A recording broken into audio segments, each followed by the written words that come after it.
I want to welcome and thank everybody for being here today. My name is Nija, like Aida had said. I serve as a reentry technician at the Bexar County Reentry Center. Today is really about collaboration, community, and creating pathways forward. We've brought together leaders from across our community, all with one shared goal, and that is to strengthen workforce and expand opportunities through second chance hiring. I thank you all for being here today. This work is not just impactful, it's very essential to our community. When employers engage in this space, we're not just filling positions, we're helping reduce recidivism, we're helping support families and create a stronger county. At this time, I'd like to recognize Bexar County Precinct 4 Commissioner Tommy Calvert. Although he is unable to join us today, we're honored to share a video, a special message from him. Please direct your attention to the screen. Good afternoon. I'm sorry I can't be with you in person today, but I want to thank you for showing up and being part of this important conversation. Let me thank Councilwoman Castillo and the Reentry Center for their leadership year-round. I know Councilwoman Castillo for being a person who's always standing up for opportunity and economic growth in our community. While you've gathered at this luncheon, I'll be in Washington, D.C., meeting with attorneys and congressional officials to oppose the proposed ICE facility on San Antonio's east side. That work is about protecting our community's future, and so is the work you're doing today. When we launched the Second Chance Job Fair in 2015 at the Frost Bank Center, just over 200 employers were willing to participate. Today, we have over 800. That didn't happen by accident. It happened because business leaders like yourselves who understand something very important, that talent is everywhere if we're willing to look for it. The job fair connects motivated job seekers with real employers. It helps with resumes, interview prep, and workforce reintegration. And above all, it opens doors. Second chance hiring is about strengthening our workforce, supporting our families, and growing our local economy. When someone earns a job, they gain stability. When families gain stability, our entire community moves forward. So thank you for being forward-thinking, thank you for being leaders, and thank you for believing in potential. I look forward to seeing many of you at the Second Chance Job Fair. Let's keep building opportunity together. Thank you very much for that message, Commissioner Calvert. We are pleased to welcome his Chief of Staff, Libby Day.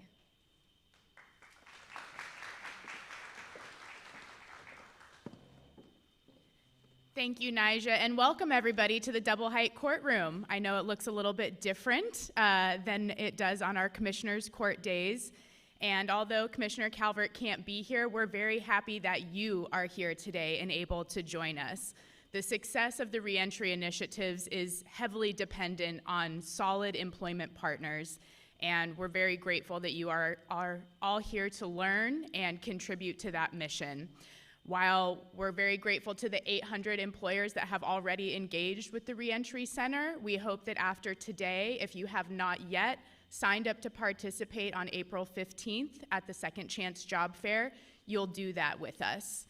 I'm gonna let Nija come back and get on with the program here. We wanna be very respectful of everyone's time, but I am available, and our staff, Communications Director Jonathan Haller is here, as well as our Public Service Intern, Ms. Ciclali Huerta with the Alamo on the Job program. So please know we're available to you at any time to help answer questions, as well as the reentry staff. Thank you so much for being here.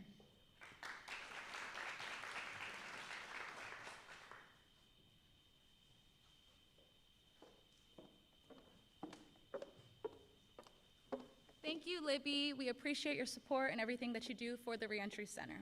It's now my honor to introduce Councilwoman Teri Castillo. Councilwoman Castillo is a community organizer and historian of urban policy, proudly representing San Antonio's District 5. She is the daughter of a United States Navy veteran and a migrant farm worker, and a lifelong, multi-generational resident of District 5, deeply rooted in the community that she serves. Castillo is a proud product of our public high schools, attending SAISD Burbank High School. She went on to earn her bachelor's degree from UTSA, where she also completed her clinical teaching at Fox Tech High School. She later earned her master's degree in history with a focus of urban policy from UTSA. Since taking office, Councilwoman Castillo helped bring historic investment to District 5, nearly doubling bond funding to $95.6 million, while continuing to advocate for improved streets, drainage, sidewalks, and affordable housing. Also, stronger and safer communities. Castillo stays focused on what matters to the people. Castillo has built District 5 team that provides a proactive approach, responding to needs, ensuring her offices go out into the field, meeting people where they are. Please join me in welcoming Teri Castillo.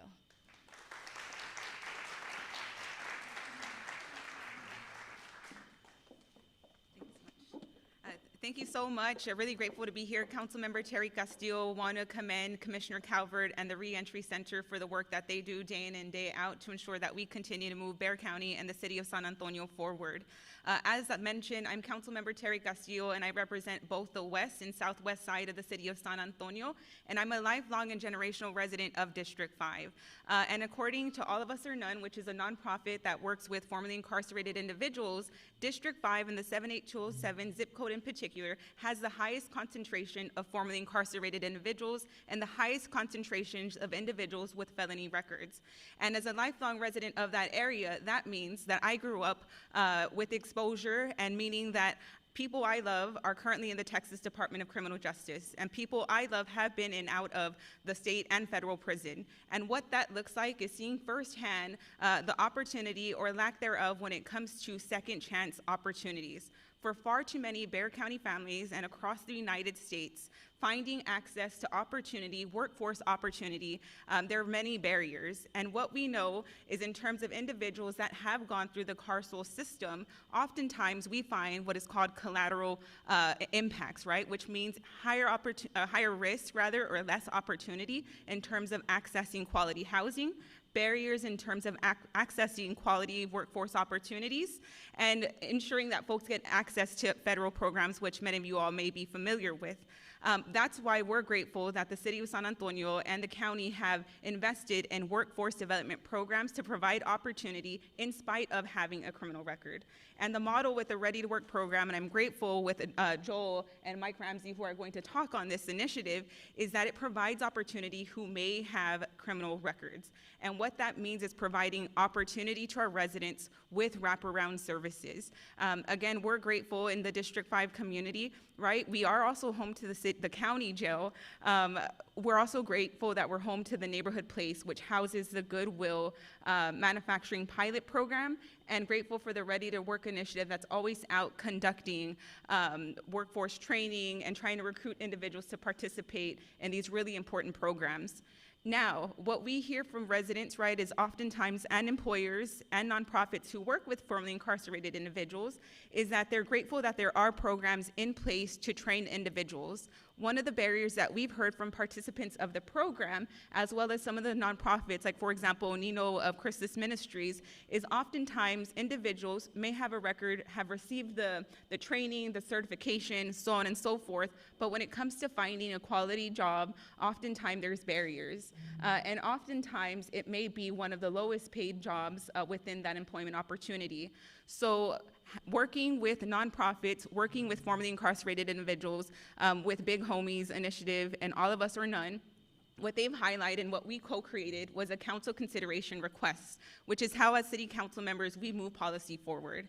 And what this council consideration request is to continue to collaborate and co-create initiatives to provide second chance opportunities. And what that looks like is within the realm of city council is with the Ready to Work initiative and the board, for example, my team and I have led the charge to create a seat for individuals that represent high barrier individuals. So there is a board and a committee, but oftentimes what's left out of that conversation when we're talking about metrics, for example, city council, when we're looking at the success of a program, we want to know how many people have successfully completed the program and how many have been successfully hired.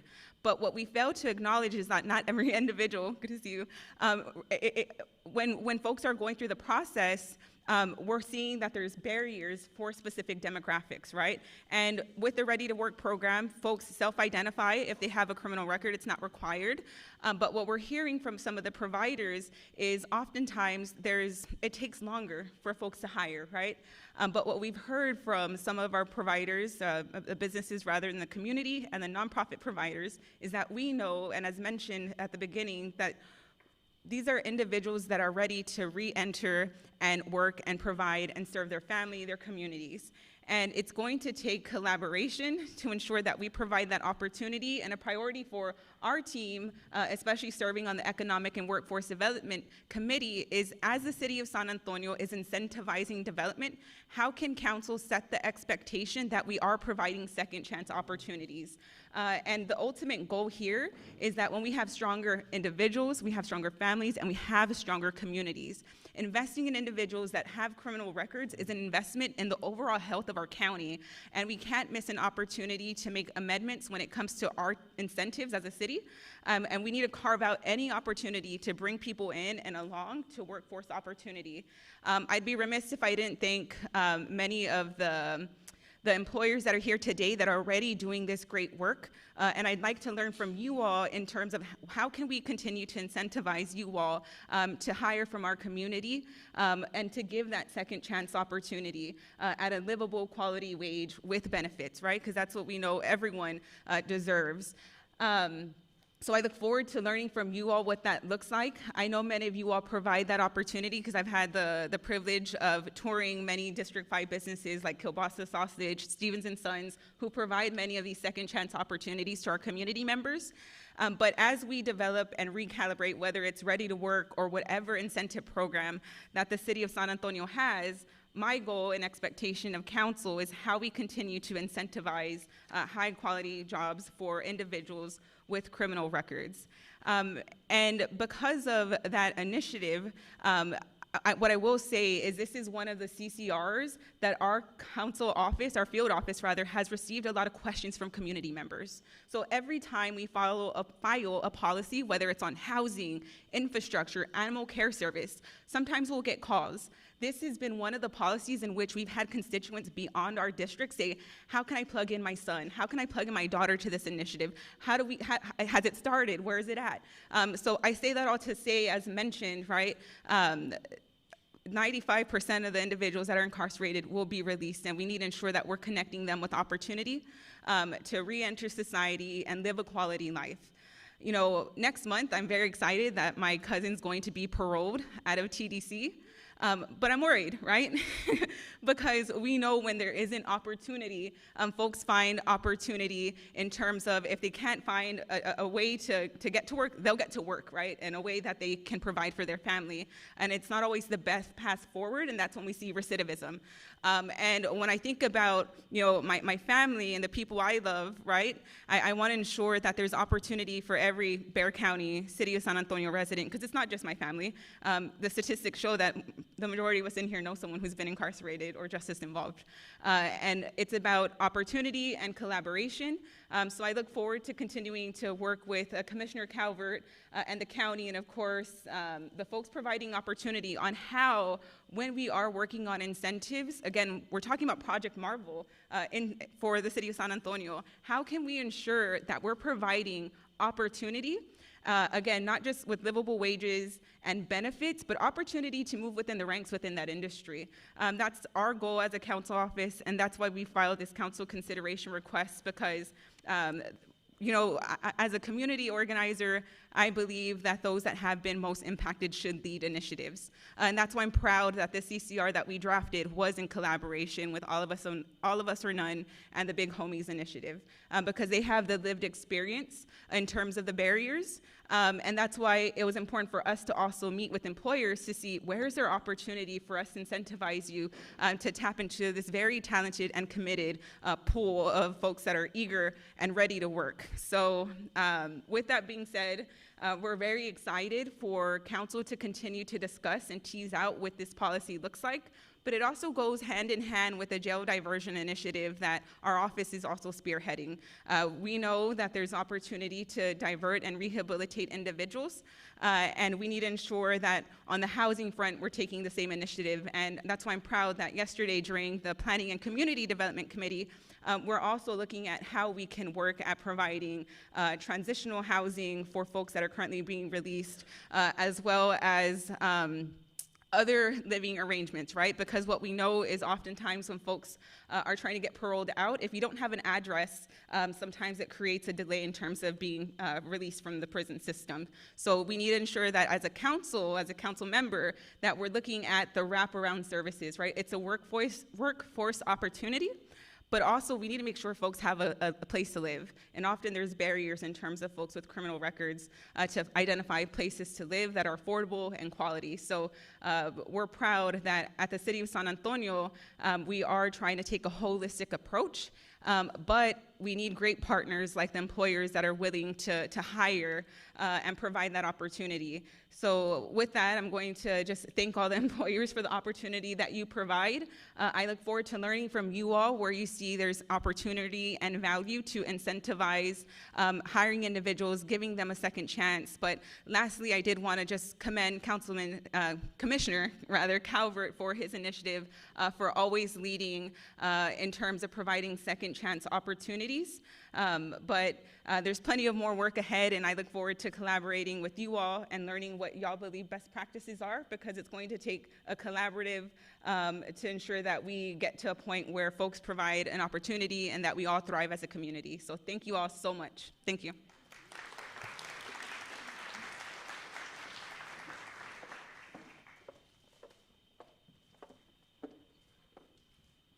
Thank you, Councilwoman Castillo. We really appreciate all the work that you do for this city.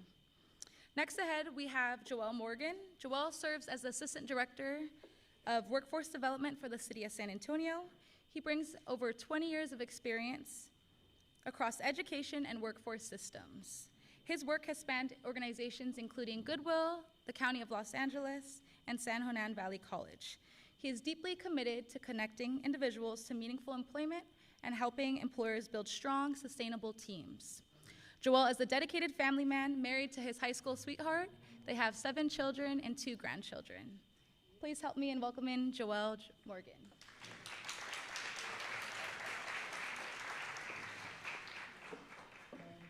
Thank you, and yes, she did say 7. I have 7 children, and if you ask my wife, she says she has 8. Come on, guys, you know it's true. Again, my name is Joel Morgan. I work for the City of San Antonio in the Workforce Development Department. Show of hands, how many of you guys are familiar with the Ready to Work program? Mike, we're doing good. All right. Gonna do a quick little history lesson with regards to Ready to Work and what it is and how it can benefit you. I also want to do a little bit of a story time too. I have personally had the opportunity to work with individuals in the second chance environment. And I can tell you it's been some of the most enriching opportunities, and quite frankly, as a business owner myself at the time, it was a wonderful decision to make that. So we are working, okay.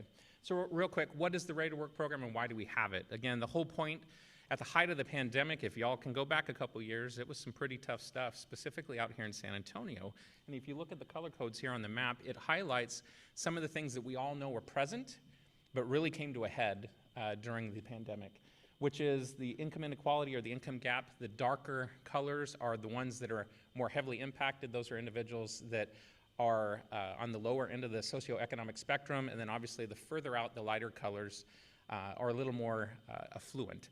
And so if you match that up versus low educational attainment, as well as communities of color, you see a pattern with regards to communities that are struggling, that need our assistance. And so out of that came the Ready to Work opportunity. And so by a very wide margin, I think we can agree, in politics, very rarely do both sides and the community necessarily agree on something. The community really did agree on the Ready to Work proposal. And the thought was, again, to try and empower and give individuals in our community a hand up, to give them the chance to live a better life, and the best way to do that is through the power of education. So giving people education, equipping them with the tools so that they can have an opportunity to progress and grow and to change and break that cycle of poverty that is very much present in San Antonio. So a quick overview of the basics of the program and how it works.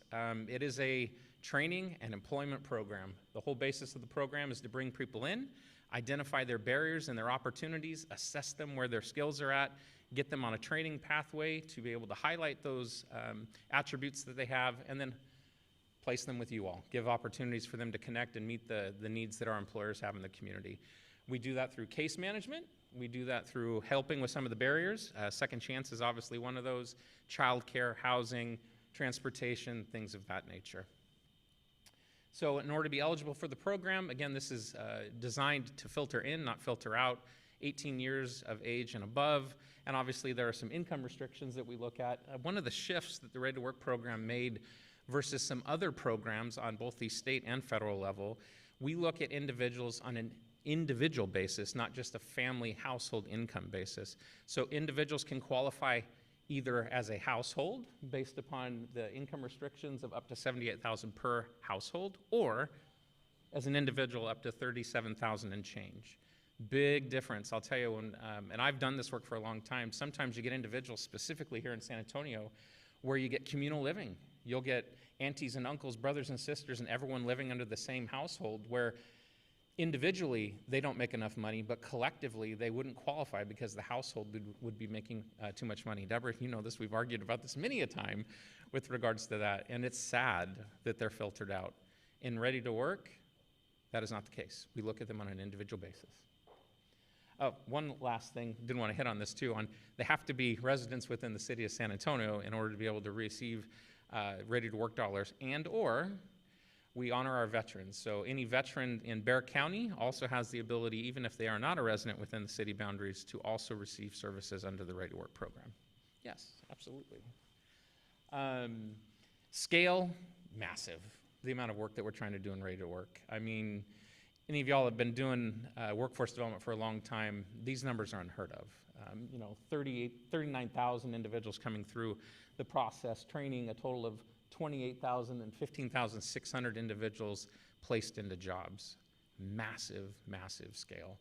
I know we got another slide coming up here to give you a quick little insight into where we're currently at. We actually just crossed over 4,000 placements yesterday. As you can give yourselves a hand on that one, because it's all you. You guys are the ones hiring them.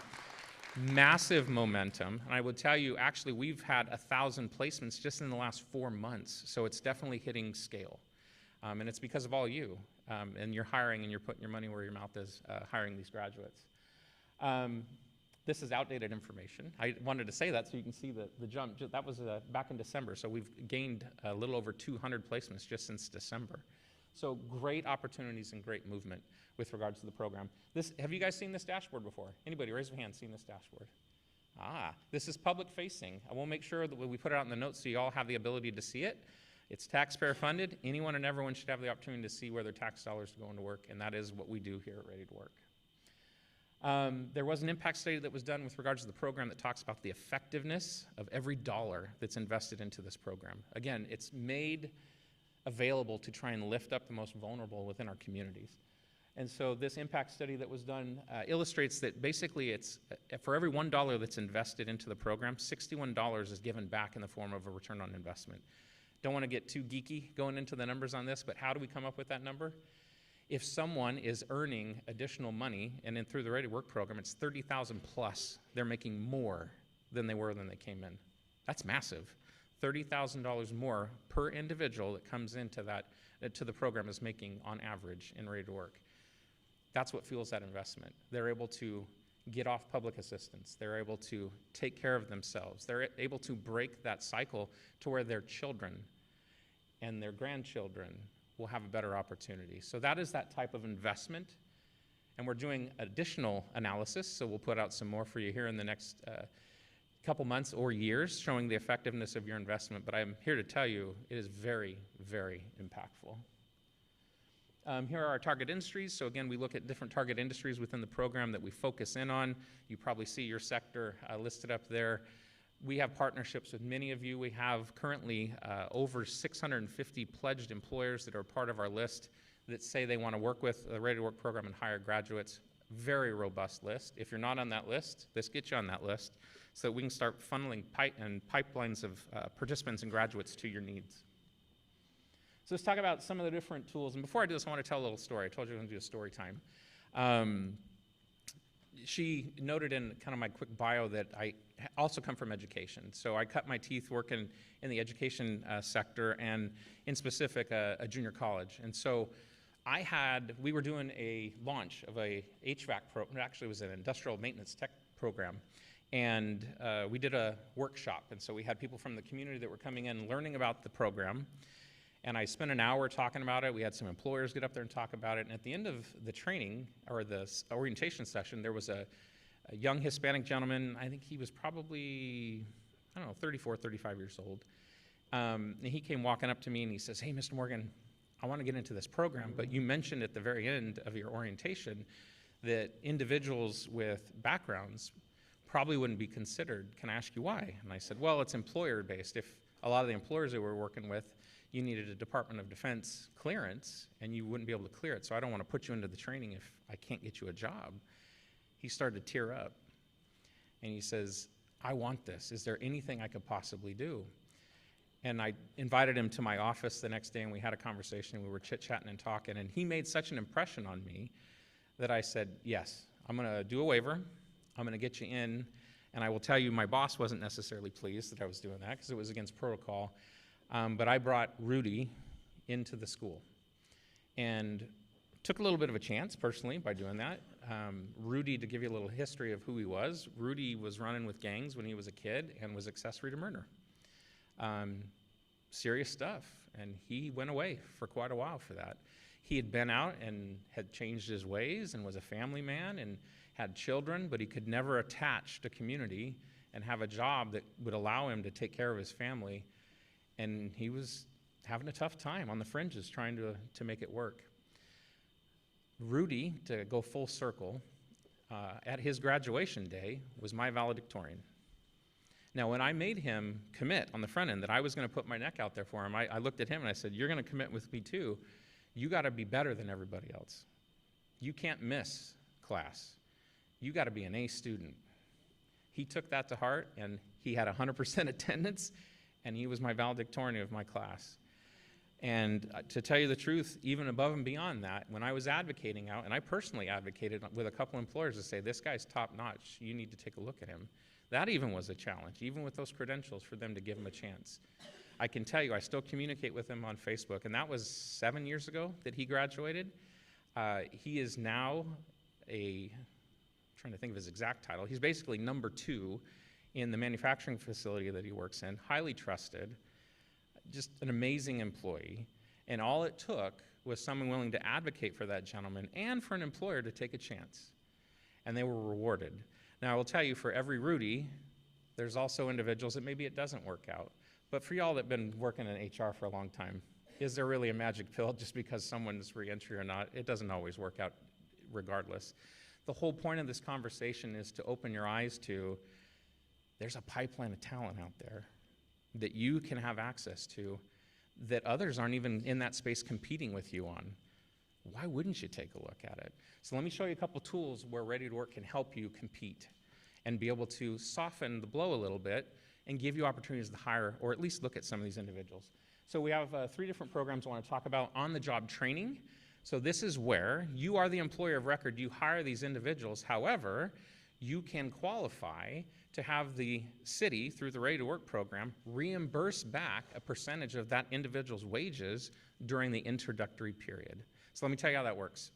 Rudy, in this case, if Rudy were to get hired into your organization, you come in and you have him on there, let's just say for 120 days. During that 120-day time that he's with you, his introductory period, you would send invoices back to the city, again, if you were awarded and given a contract, and we in turn would reimburse back either 50% or up to 75% of the wages, depending on the size of your organization, back to you as an incentive to hire Rudy.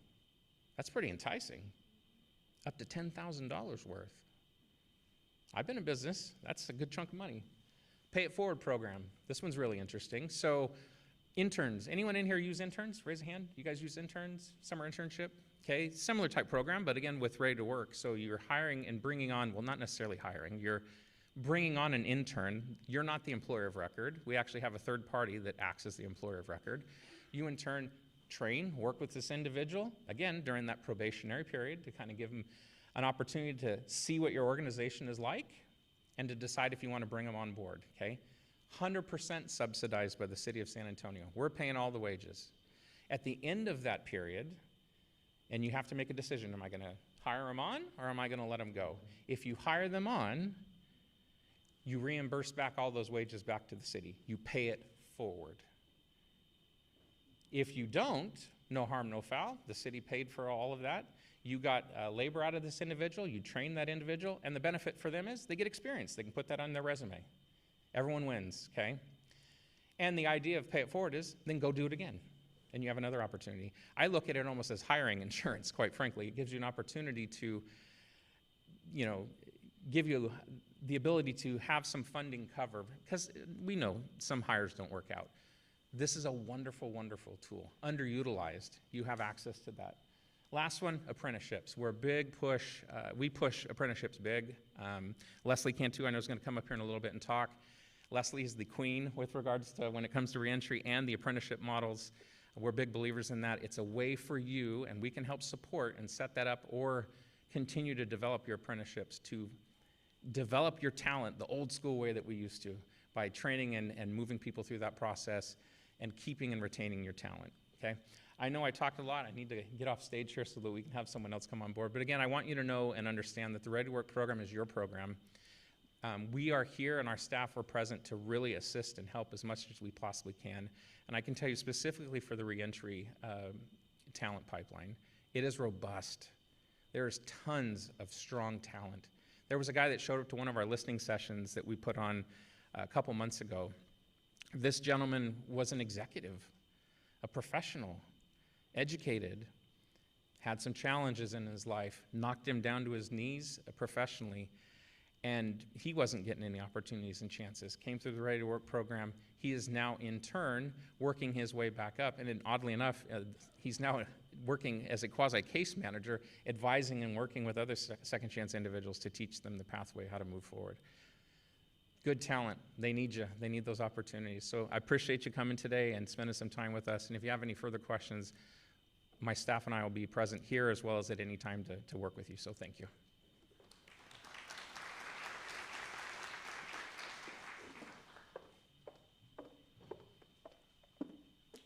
Thank you, Joelle, for all of that valuable information.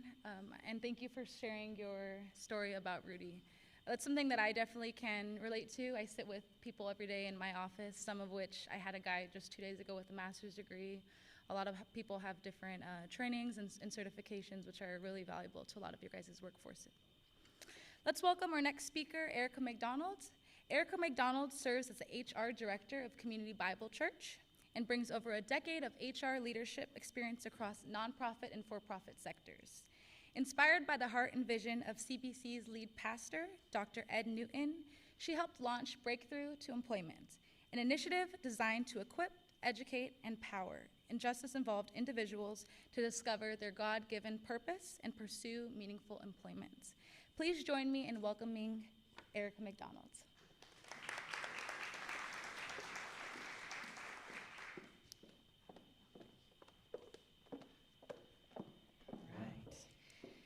Thank you so much. Let me get logged in here. Okay. Of course, it logs me out when I need it the most. Okay. All right. Well, thank you so much. I am truly honored to be here with you all today. And listen, I don't take lightly the opportunity to stand before you and speak in front of leaders and employers and decision makers who change the workforce every day and help our community. What I'm going to talk to you about today is a couple of incentives that we get to show you through the SHRM Foundation model. So if I can turn your attention really quick to your packets, they're in your folders. And in those packets, you'll find the SHRM Getting Back to Work Toolkit. Now, this is loaded with valuable information.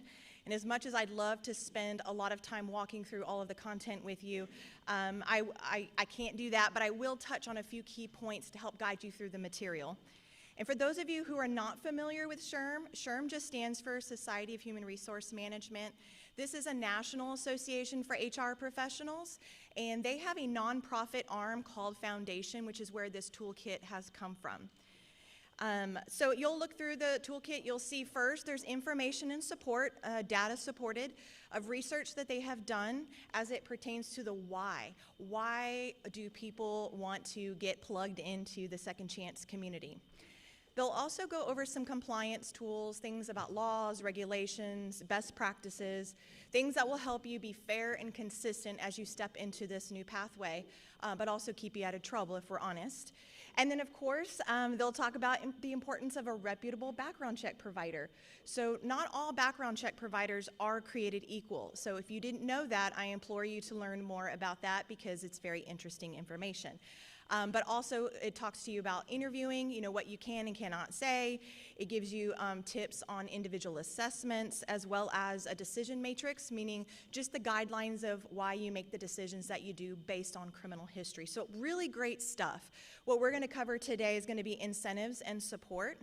But I do want to make one quick clarification, and that is that this model that you're looking at in the toolkit, it's actually employer-centered. So this is a resource for you. It's designed to help you be successful. And then also, it's not asking employers to modify or change or lower any standards. In fact, it's giving you the tools to do just the opposite of that. It's giving you tools to implement structure, to implement screening tools, and then also support. And then if you really want to become a subject matter expert in all things in this packet, SHRM offers a free 10-hour certification course.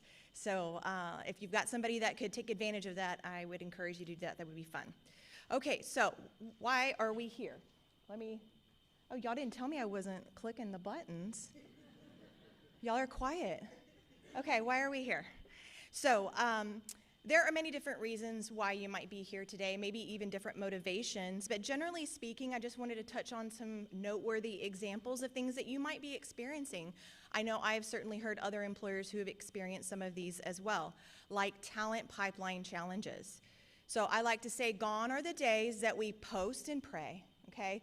We don't do the traditional, just stick it on the job board and wait 24 hours and hope that you get a flood of qualified candidates that are coming your way. It just doesn't work, right? And so what we are seeing is a high volume of candidates, but they're not meeting the needs of the role, okay? And so what kind of happens sometimes is we get created a recruiter fatigue. Okay, that's a real thing. So just as much as it's hard for the job seeker to go through the process, it is for employers right now as well. And many of you probably can attest to that, right? You're getting tons of resumes, but you're just not getting the right people. And so that will create burnout as well. Also, it's taking a really long time for some of these roles to be filled, right? You're investing a lot of time to make sure you're getting the right people. But remember, if you're fishing in the same pond as your competitors, what's happening?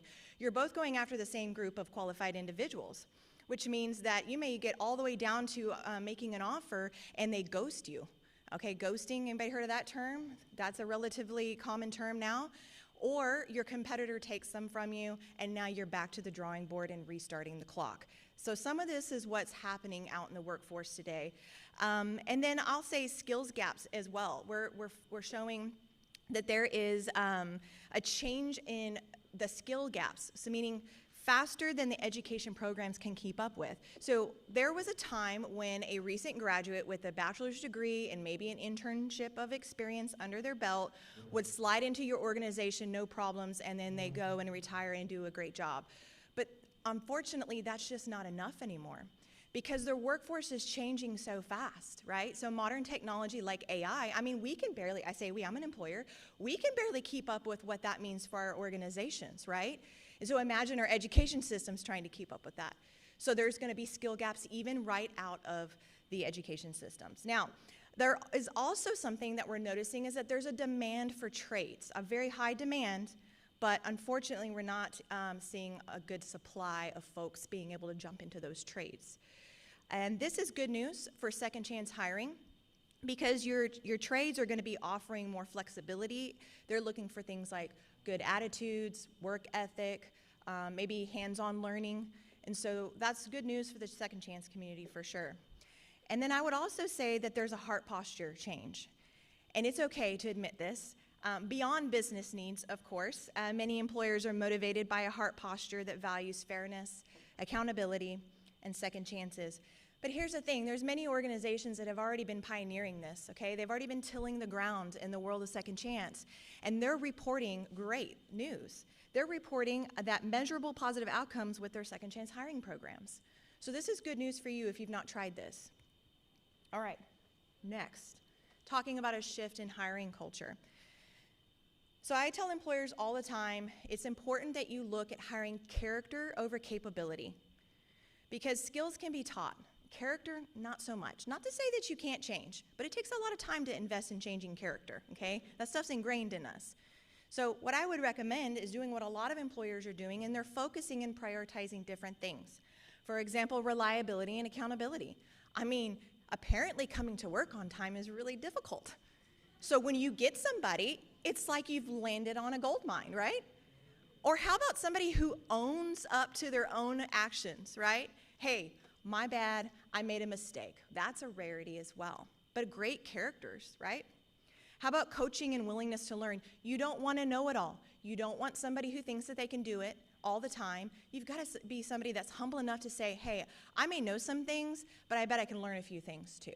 So these are just some of the things that we're hearing that employers are shifting their focus on.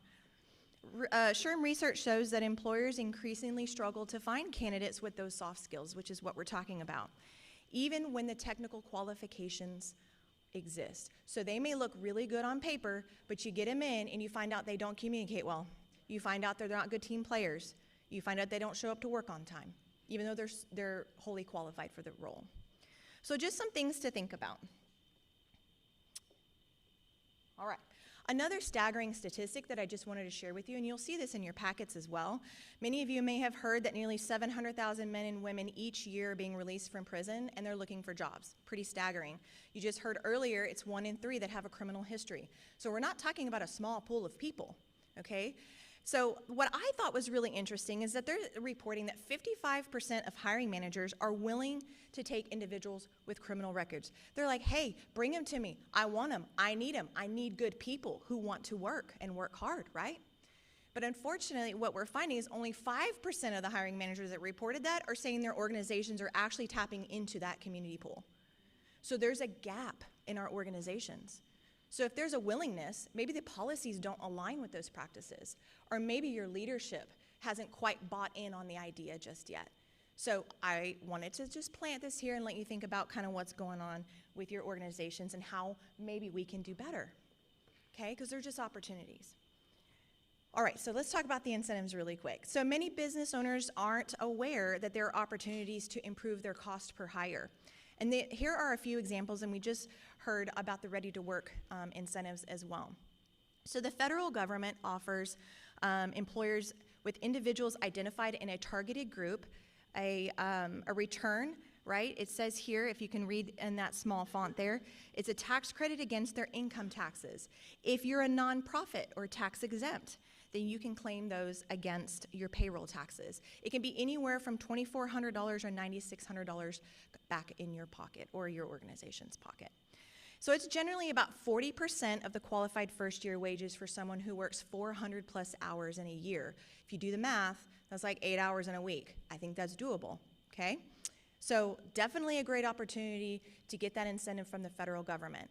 Another thing that's offered is called a federal bonding program. This is a free business insurance that's available to all employers, and this covers things like theft, forgery, larceny, embezzlement, okay? And it's going to give you about an average of $5,000 of coverage. Now, it can go up to $25,000 in coverage if it's justified, but it won't cover things like poor workmanship, okay? It's the extreme stuff that happens. And then there's also a state fund refund, and the state of Texas provides also an insurance a refund here, and it says, I need my glasses, I'm over 40, okay? It says that individuals receiving temporary assistance for needy families, or if they're on Medicaid benefits and they're enrolled in their employer-sponsored benefits program and there's a contribution being put towards that.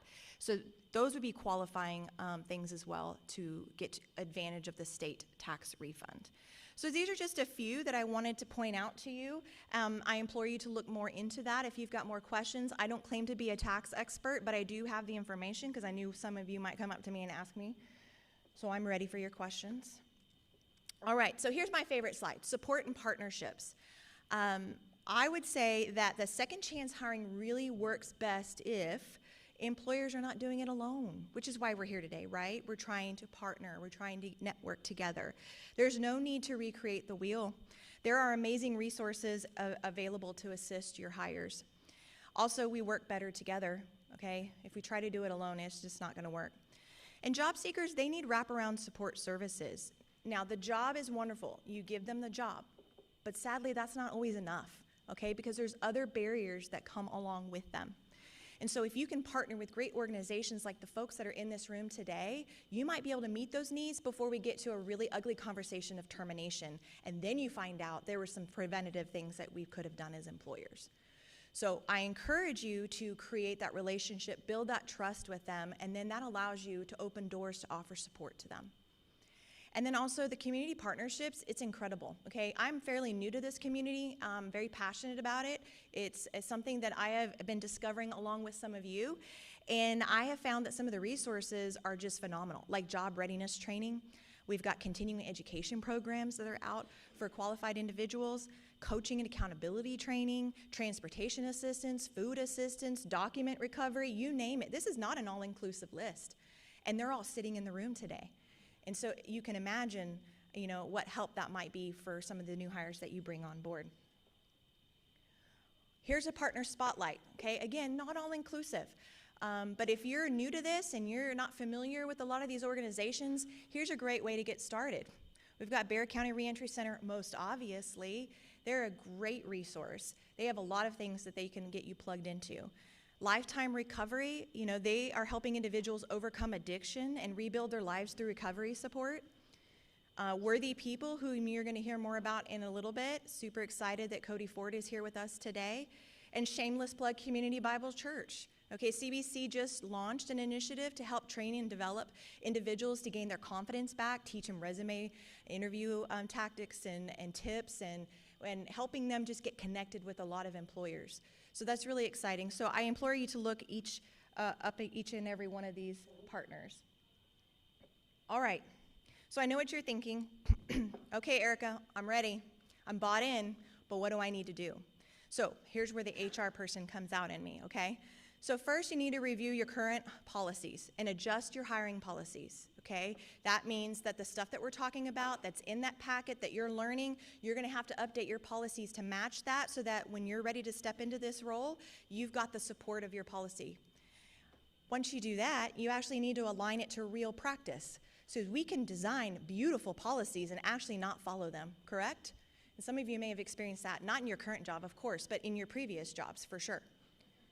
All right, so make sure that you're actually walking the walk as your policies state.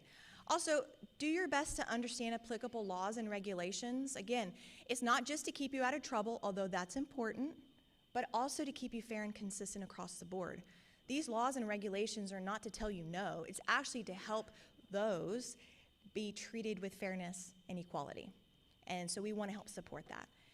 And then prepare your hiring managers. It's one thing to design all of this. It's another thing not to train the ones that are actually on the forefront, the front lines of your organization, and that are putting this into place. So it's great your leaders know. It's great your HR department knows how to build policies, but what are your hiring managers doing to uphold those policies and your culture? So make sure you train your hiring managers. And then leverage the incentives and tools that we talked about today, right? Those are great opportunities to get some return on your investment. And then lastly, and most importantly, if you ask me, establish those partnerships and relationships with the community, because you'll find that, again, we're better together. So this is very exciting. I will say thank you very much for letting me stand up here and just speak on such an important topic. And I will be available if you have any other questions. So thank you very much for listening today.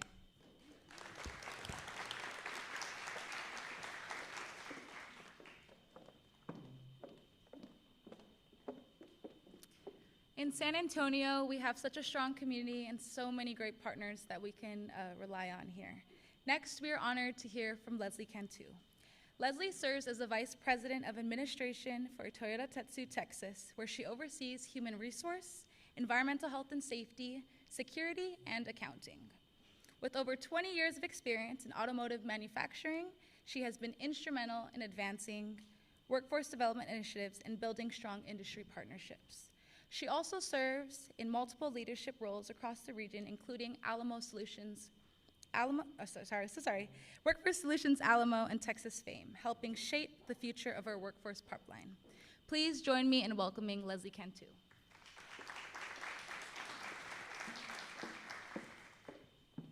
All right, good afternoon. All right.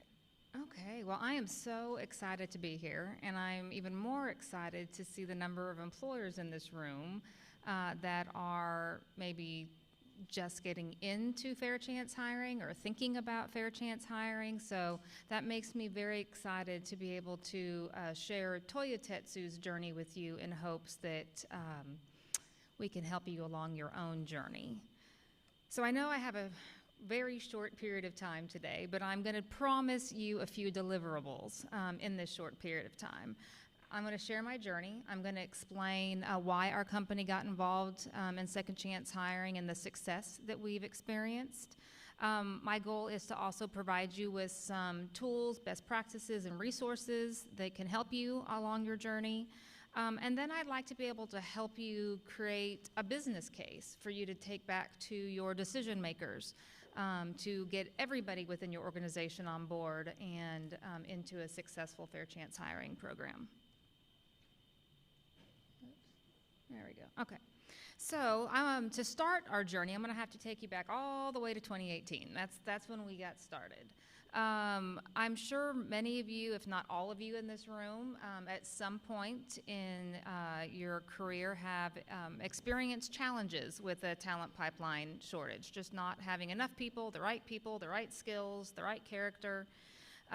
This graph up here shows you a brief snapshot of what the unemployment rates look like in 2018 and that period leading up to it. So I guess the key point here is Texas had lower than the national unemployment rate average, and San Antonio had an even lower unemployment rate than the state average. So the talent pool was extremely small.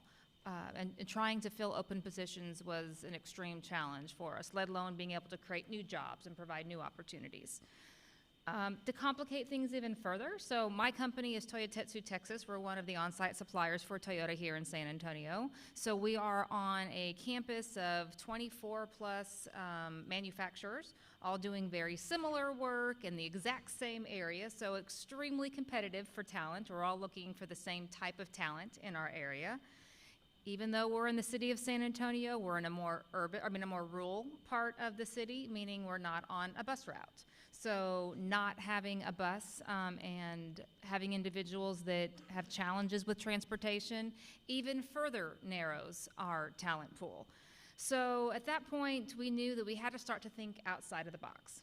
So that's kind of the first part of the story. Second part of the story is back in 2017, 2018, Bexar County was first coming up with their fast track program, and our Texas Fame chapter was supporting the development of that program. And part of the referral stream for that was adult probation, pretrial diversion, reentry center, so individuals that were justice impacted. There was a gentleman that went through the training program, and the county was looking for an employer that would allow him to get some hands-on experiential learning. The county was challenged to place him because of his background. All the employers they were reaching out to that seemed interested in providing opportunity, once they heard about his background, said, "Oh, sorry, can't help you." Because of our very close working relationship with the county and the trust and respect that we have for the county and their interest in supporting the manufacturing industry, create a pipeline for our industry, I reached out to our attorney and said, what can I do to support this initiative? And so we kind of talked about, this is a one-off thing. You don't have any open positions right now. There really isn't any risk. It's only for 6 weeks. Go ahead. We'll kind of make some temporary policies and go ahead and bring this gentleman out. And we did. Nobody within the facility knew that he had a background, just our attorney and myself. Nobody else needed to know. He was doing so well in the training program, which was great. And we ended up having an opening in the department that he was interning in. And the manager basically literally came running up to my desk and said, John is so amazing, can we hire him? And my first thought was, oh crap, this was not supposed to happen. This was no risk, no openings. We're gonna give him some experience and we're gonna write him a really nice letter of recommendation and we're gonna send John on his way. But honestly, I struggled personally with that. How can I deny somebody an opportunity when they have demonstrated that they had the skill set we needed, they had the character and the attitude and the willingness to learn?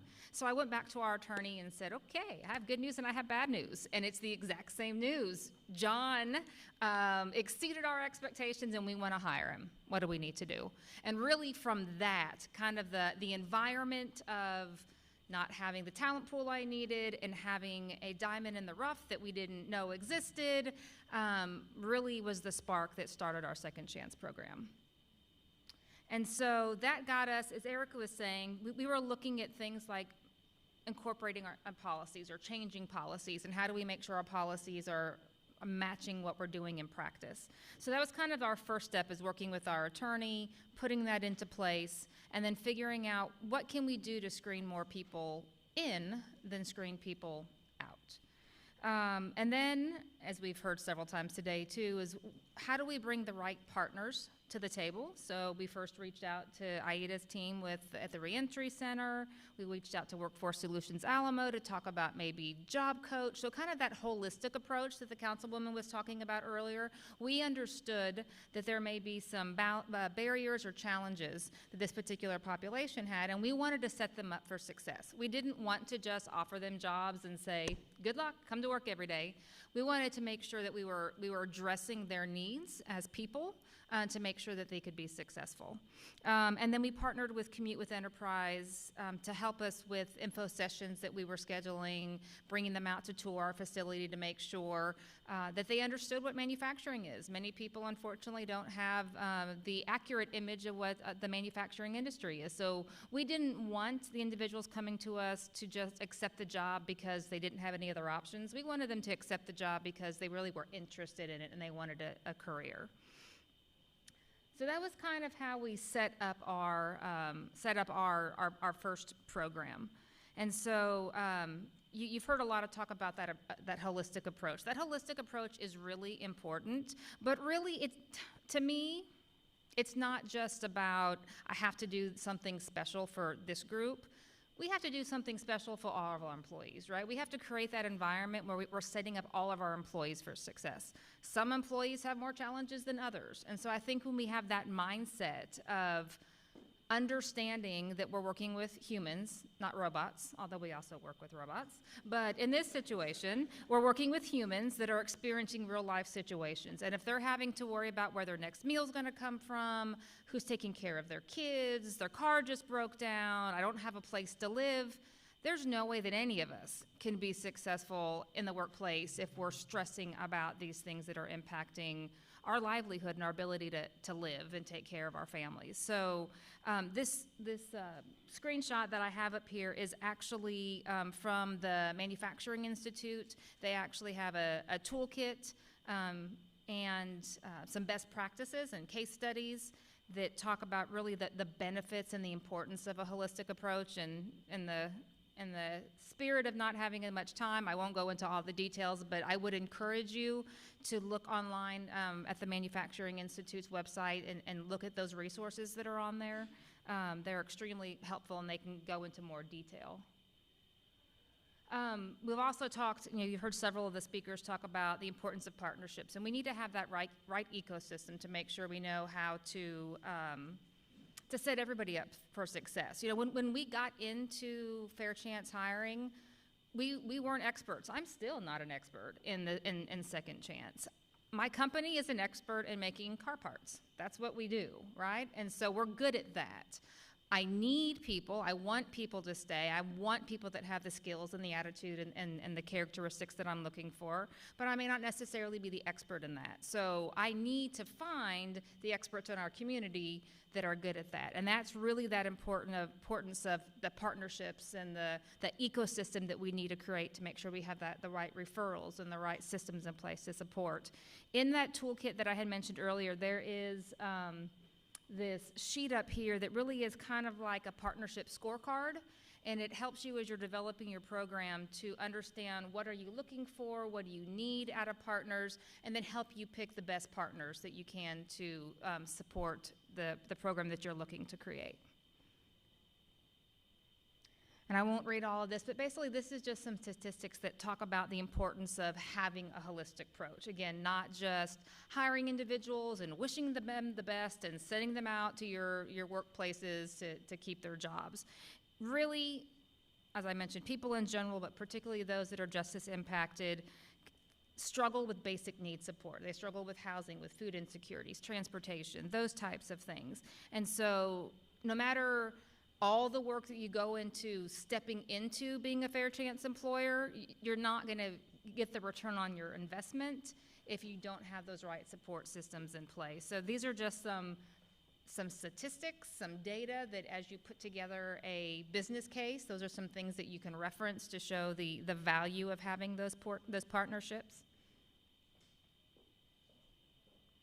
And then also the importance of those wraparound services that we had talked about. And so that very first bullet that talks about the Manufacturing Institute's case study, that case study was actually done on Toyotetsu when we started it in 2018. And then a few years later, we took it to a multi-employer partnership. So instead of it being a Toyotetsu initiative, it was a manufacturing initiative. And we went from 1 to 4 to 8 employers. And so really, my goal, my vision when we created this, one was obviously for my company to find the employees that I needed to find. First and foremost, that's what was the catalyst. But as time went on, I realized that I couldn't keep this secret to myself. I did not have enough openings to be able to be selfish. And so I needed to share the word with others in our community that had the same needs that we did. And so part of that too, again, I mentioned earlier, I don't want to just have where someone's accepting a job because they don't have any other opportunities. We want them to be about choice, about job satisfaction, about growing in their career and taking care of their families. And so now instead of having one employer, you had 8 employers doing similar work but a little bit different to give options and opportunities to individuals.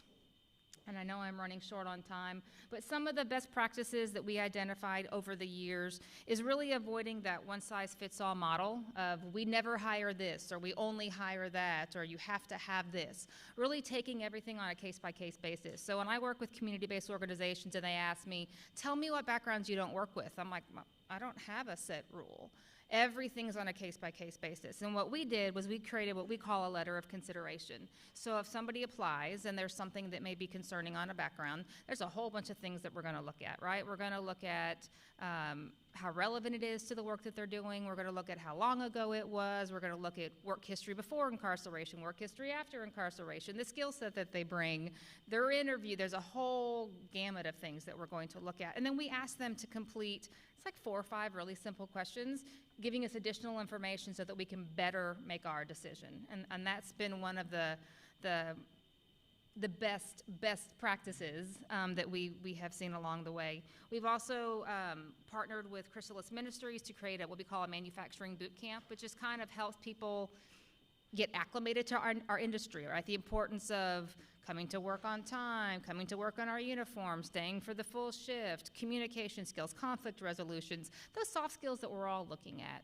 and that we need. We also developed a buddy program where we have individuals that have been with us since 2018, 2019, that were formerly incarcerated, and they become mentors to the new individuals that are coming in, that somebody that they can really relate to, somebody that they feel comfortable having honest discussions with, and so it's really great for the mentor and the mentee. And then company culture, I mentioned earlier about it's not just something that we do for those that are justice impacted. We're a Japanese company, and we have what we call our Mendomi culture, and Mendomi is a Japanese word for we treat our employees like family. And we mean that, right? It's care and consideration, it's trust and respect. And so that's that is the culture that we have created within our organization over the last 10 plus years. And so that family feel, that company culture that we have is attractive to those that are justice impacted, that we're not judging them, we're here to support them, and that we all want to work together to be successful. And then the business case, again, I know I'm running out of time, but quickly, as you develop a business case, you can use some of those statistics that I had provided you, but I also want to share our personal journey of before we started this, pre-2018, turnover was at a higher level. So what we have experienced, that individuals that are justice impacted have better attendance, better turnover rates, and on our performance evaluations, those that come in through our Justice Impacted program outperform those that come into us through our traditional recruiting methods. And so while it's something that makes me feel good, warms my heart, I know it's the right thing to do, at the end of the day, when I take it to my leaders, it's a good business decision. I'm able to find the talent wants to stay, the talent cares, they work, as Joel was saying earlier, they work extra hard to prove themselves. I don't know who in this room doesn't want that, right? So for us, it just makes sense.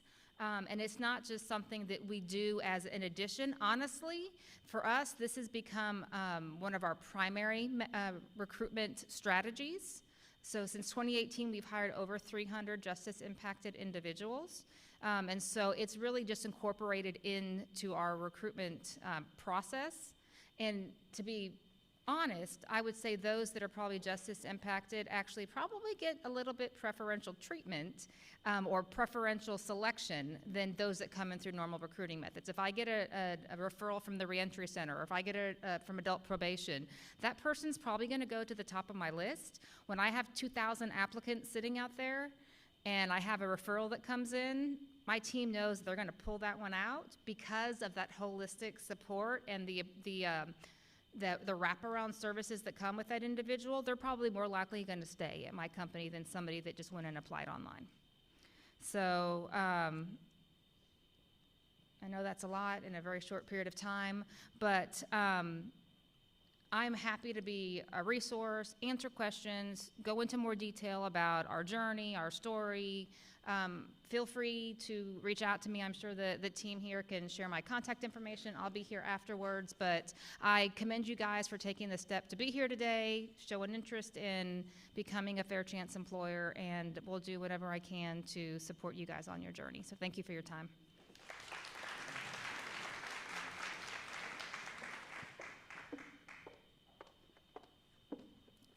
Thank you, Leslie. Toyotetsu really stands as a national gold standard when it comes to second chance hiring. Next, we're honored to hear from Cody Ford. Cody is the Executive Director of Worthy People, an organization that is making a powerful impact across the country through his prison outreach and reentry support. His work has reached millions and continues to create real pathways for individuals returning to our communities. Before he comes up to speak, we're going to show a short video that shares a part of his story. I invite you to take a moment to watch and reflect and direct your attention to the screen.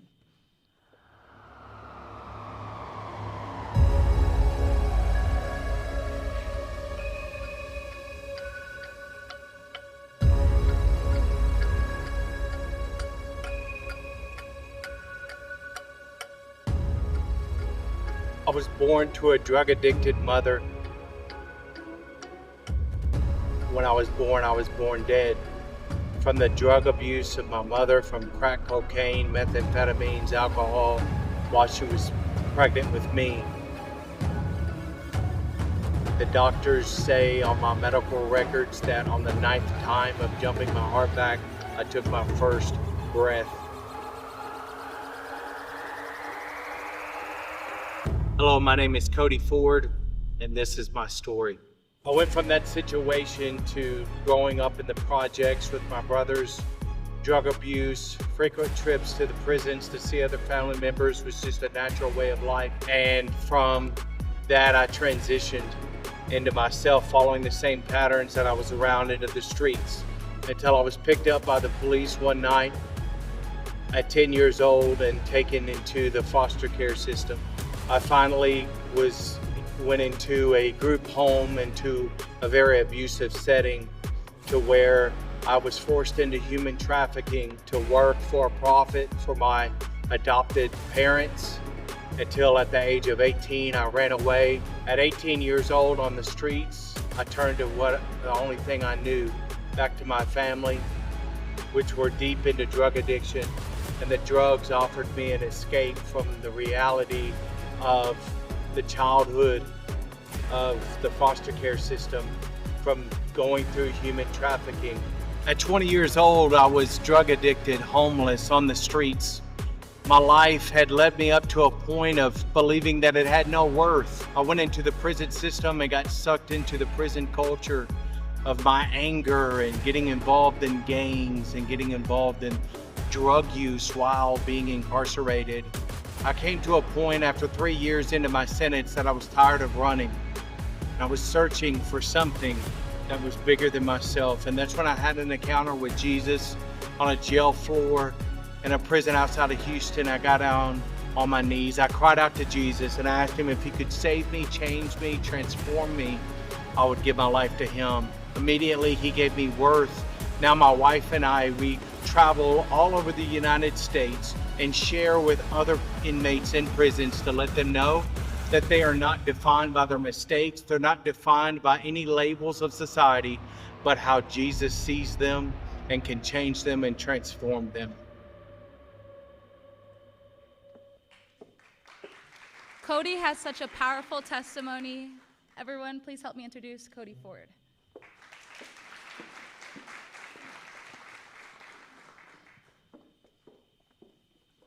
All right. Well, first off, I just want to thank Bexar County Reentry and all the amazing speakers that we've gotten to hear from today. My goal in sharing a little bit of my story, y'all have heard a lot on the business side of things. You've heard a lot about statistics, but I just wanted to bring the humanization of someone who walked this path. I'm not originally from San Antonio. I think my East Texas accent gives that away. But I was dropped off in San Antonio when I was released from prison in 2013 at 25 years old. I had nowhere to go. I didn't even know where I was going to sleep that night. I had no job. And I just started going around knocking on doors, job after job. So I've faced this as someone who has gotten out of prison. And it was challenging. I found some great jobs. My friends started making fun of me as 1 week Cody. And what that meant is I would work jobs 1 week, not because I would quit them, but because my background check would come back. And they would call me into the office and let me know that they had to let me go. And so I went through a journey of about 8 or 9 different jobs until I got a job, if anybody remembers, Cardell Cabinetry. They had a program where they hired people out of prison, and it was a great job until I showed up one day and they went bankrupt. Then I was back on the job search again, and I had such a hard time getting a job that I decided I was going to start commercial cleaning of offices. I went to Powell Vacuum on the south side. I financed an $80 vacuum, making $20 a month payments, and began wheeling my vacuum and mop bucket to offices, knocking on doors and doing cleaning.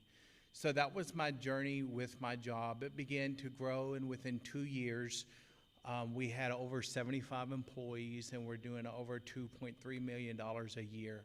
with locations in San Antonio and Austin. I met my wife, got married, my wife Julia and I, and my two beautiful children. Jax, he's 4, and Faith just turned 1, so life is fun. But on that journey, I ran into so many walls, so many closed doors. And it's easy now to look on the flip side and say, you know, hey, Cody made it. He did something with his life, right? But at the beginning, nobody knew that. I knew that I had that potential inside of me, but only thing that I was asking for and seeking from an employer is a chance. When I started my own cleaning company, we would laugh and we would say, we're putting on our job application, if you don't have a felony, check this box, because we only hire felons, right? That was my approach to try to give back to the community. And what I learned is that was very challenging as an employer, working with people that are out of prison. And I want to tell you is that having employees and hiring, if you're already in that space, is already very challenging. But hiring people out of prison, it's really like the statement Forrest Gump made in the movie. It's like a box of chocolates. You never know what you're going to get. But I just encourage you to not get jaded because of 1 or 2 or 10 that you give opportunities to. They don't show up to work. They're not good employees. Because I want to tell you that there's some awesome and great people that are just looking for an opportunity like me. By watching this video, you would see like what many may say, not making an excuse at all for my decisions and my past drug use, but I was really a victim of the way I grew up. I aged out of foster care. I was homeless on the streets. I went back to my hometown, the only place that I really knew and could call home. And so statistically, by taking a look at that, I fit the statistics, right, to go down that path and end up in prison. But I was looking for someone to give me a new chance, a new life, a new beginning. And what I've found, and even working with people within our cleaning business, and then helping people now on their journey getting out of prison, is you will find some of the best, most loyal people that they're just looking for a chance, and nobody wants to give them one.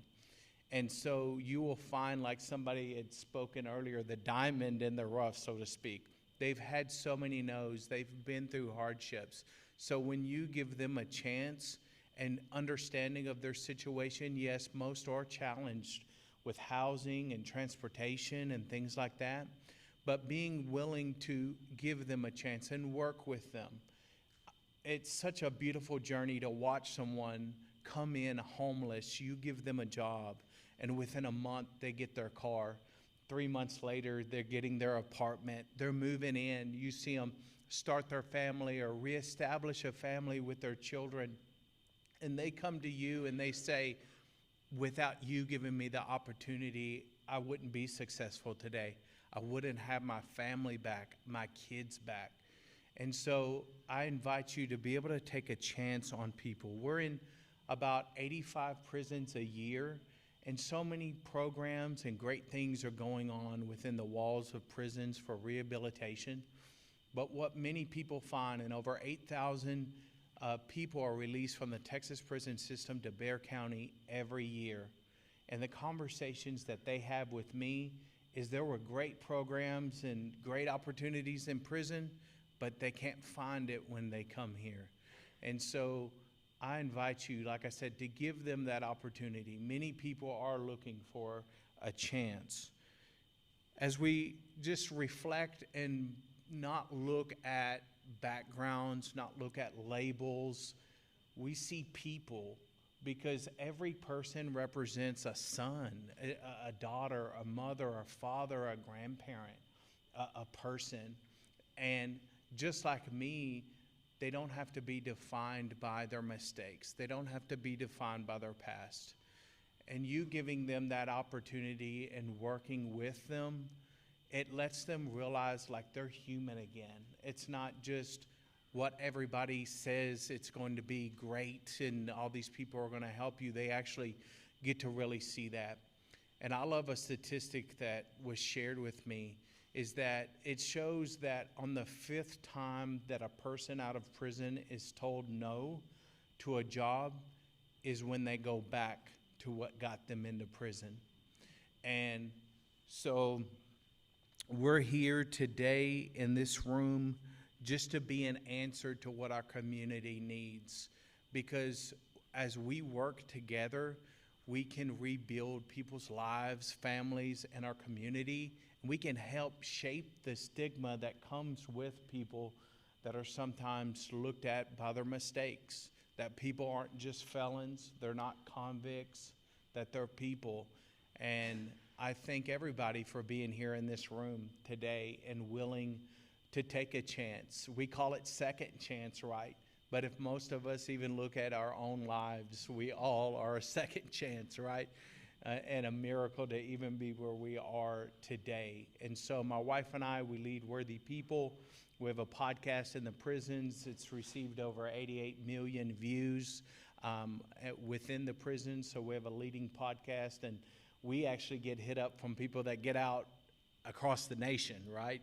And so we just zero in on those returning to Bexar County. And so even myself, I'm so excited to be able to find out about Bexar County Reentry and what they're doing to even point the people to that are coming to us. So I'll be in this room to your right and your left with some other people afterwards if you want to learn more about what we're doing, prison ministry, reentry, that kind of stuff. If there's anybody in here that you were formerly incarcerated or you've got a story, we'd love to be able to have you on our podcast and give hope to those that are behind the walls that, hey, there's people out here that are making it, that are succeeding. And I'll end with this, is I didn't know this was going to happen, but there's a man that met me and my wife twice in prison last year. He's been out today 59 days.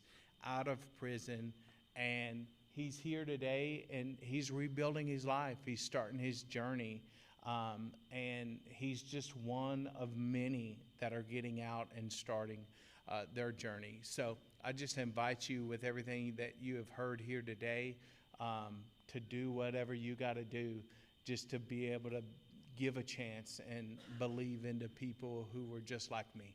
All right? Thank y'all. God bless y'all.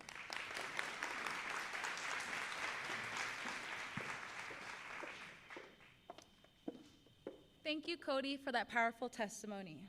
And thank you to all of the speakers and partners who made today possible. Before we wrap up, I want to leave you with one final thought. Second chance hiring is both a meaningful investment in our community and a strategic advantage for your business. I thank everybody for coming out today. I hope you have a good rest of your day. Thank you so much.